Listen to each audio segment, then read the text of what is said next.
The deadbolt tore loose from the door with a loud cracking sound, splintering the door frame as the lock gave way from the metallic heavy ram slammed against it. The apartment was invaded by Kevlar-clad troops in black armor and fatigues, the Freedom Forces logo on every shoulder. It had the head of an eagle, stars and stripes in the background, and the letters FF embroidered on it. The occupants cowered in the living room as two of the men stood near them, assault rifles at the ready, not pointed directly at the couple, but with an easy aim. The rest of the men rushed through the apartment, kicking open doors, searching under the bed and in the closets and pantry. Another man walked through the door and stood for a moment, surveying the couple sitting on the threadbare couch. He was dressed in black like the others, though he did not wear any body armor. In the wan light of the apartment's single bulb overhead, his steel-rimmed glasses reflected enough light that neither the sitting man nor the woman could see the color of his eyes. Clean-shaven on the sides and wearing a small goatee that he rubbed briefly, then gestured to one of the men guarding them. That man went into the other rooms to help the other men search.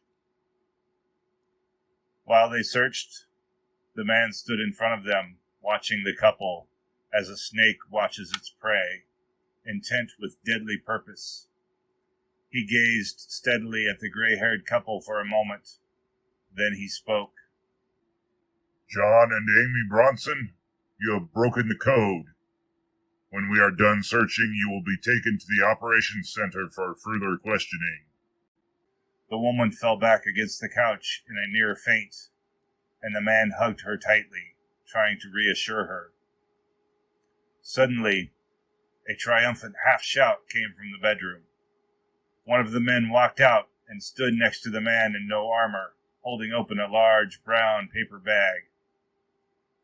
"This was in a hole behind the dresser, sir."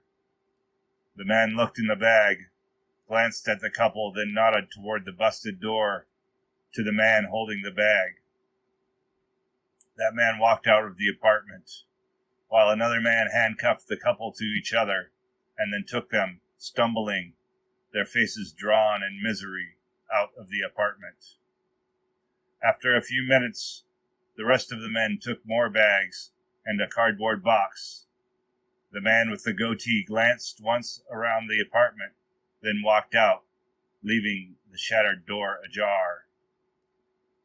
In the grimy hallway that led to the street, one of the tenants stood still near the doorway. She was shaking from fear, motionless in front of another one of the men in black armor. As the man with the goatee approached, he stopped and asked, "Did she interfere?" "No, sir," the man answered. "She just came out to check on her friend, down the hall." The man in the dark suit stared at the woman for a moment. She began to tremble a bit more, and a small tear slid down her cheek. Suddenly, because he'd stopped so close to her, she could hear a voice, muffled and indistinct, coming from his earpiece. He put his hand to his ear, listened, then nodded to the man with the rifle, away from the woman, and they went down the hall and out the door. She stood for a moment, transfixed by whatever she saw on the opposite wall of the hallway, then slid down to sit on the floor, weak with relief. Another woman walked up to her and quietly asked, "Do you know what the Bronsons did?" The woman looked up at her neighbor with a dull stare and said, "They had books."